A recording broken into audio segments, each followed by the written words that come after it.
আব্বা, আজ আমার জন্য আমাদের সংসারের সব ধ্বংস হয়ে গেল আব্বা। শেষমেশ মারও হারাইলাম। আসলে আজ তোমার কাছে আমি কোনো মিথ্যা কথা বলবো না আব্বা। তোমাকে সারা জীবন মিথ্যা কথা বলে আসতেছি। আমি তোমার কাছে অনেক টাকা নিয়েছি। আসলে আমি বিমানও চালাই না, কোনো পাইলটও না। তোমার কাছে টাকা নিয়ে আমি মোবাইলে অনলাইনে জুয়া খেলছি আব্বা। আমি অনেক পাপ করছি আব্বা। তোমাকে বোকা তোমাকে বোকা পাই আমি অনেক পাপ করছি আব্বা। আব্বা, তুমি আমাকে মাফ করে দিও আব্বা।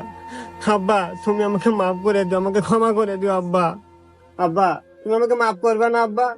আব্বা, তুমি আমাকে মাফ করবে না? এ আব্বা।